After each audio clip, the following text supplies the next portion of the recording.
Hello everyone, welcome to the next video on Brian Stowey's channel. Today we will come to a deeply humane story between Donald Trump and a little girl who will make us change many thoughts about people. Please listen. On a typical Sunday at Grace and Faith Church in Pennsylvania, the congregation gathered for their monthly prayer service. It was a special time to lift up prayers to God for their country, their families, and those in positions of leadership. People chatted and exchanged warm handshakes before stepping into the sanctuary. Outside the church, a small group of protesters had gathered, just as they always did whenever a political figure was expected. Their raised signs of opposition stood in stark contrast to the solemn and peaceful atmosphere inside. Their chants echoed through the crisp winter air, but they failed to disturb the serenity of those entering the sanctuary with open hearts. Everything seemed to follow the usual routine until two Secret Service agents quietly entered through a side door.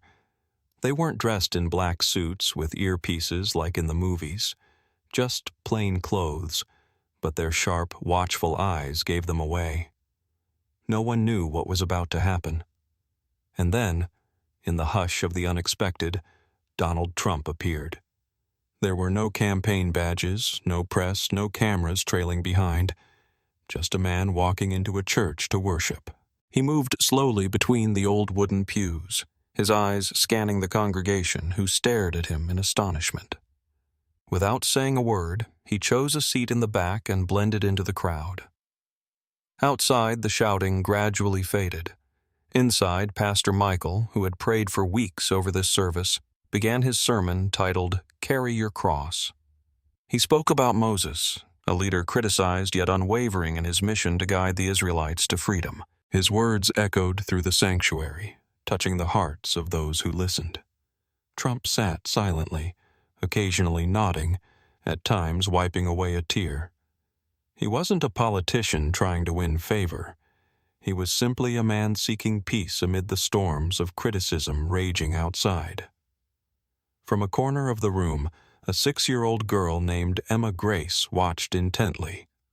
Before the sermon began, she had seen Trump help Mrs. Peterson, an 87-year-old widow struggling with her walker. She had also noticed him pause to comfort the Johnson family, who had recently lost their home in a fire. And when the offering plate was passed around, she saw him quietly place large bills into it without drawing attention. Emma felt confused.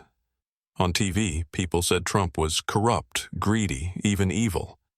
But what she had witnessed today was something entirely different.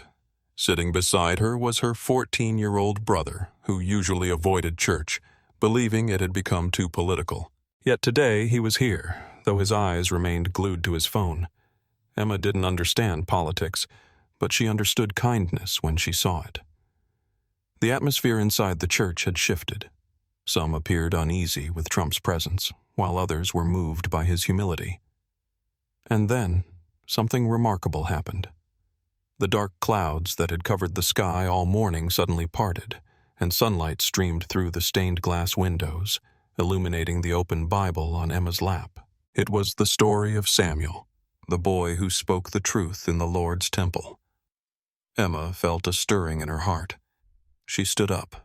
Her mother gently grasped her hand as if to stop her, but Emma's gaze was firm, the same look she had whenever she felt God calling her to do something. A hush fell over the church as she walked toward the pulpit, reaching up for the microphone. Her clear, innocent eyes locked onto Trump as she spoke. "Mr. Trump, can politicians go to heaven?" The congregation froze. Pastor Michael took a step forward, perhaps to intervene, but then he stopped when Trump gently raised a hand, signaling that it was okay. Emma continued, her voice steady and strong in the silence. "People on TV say you're bad. They say you're greedy and cruel. But today, I saw you help Mrs. Peterson, comfort the Johnson family, and give without anyone noticing. I saw you pray and listen to Pastor Michael talk about Moses. You're not like what they say." The church fell into complete silence. Emma pulled out a worn little notebook. "This is my prayer journal. I write letters to God every night, and I pray for you. I also pray for my dad. He lost his job for standing up for Jesus. They talked about him the same way they talk about you.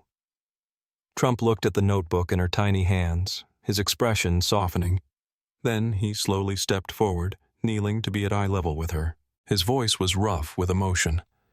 Your question isn't just about me. It's about something much bigger. When God first called me to serve this country, I doubted. I'm not perfect. I've made mistakes. But God doesn't choose perfect people. He chooses those who are willing. At that moment, the entire church seemed to awaken. Some of the protesters outside lowered their signs, while others wiped away tears. Emma's brother stood up suddenly, his eyes red. I'm sorry, Emma.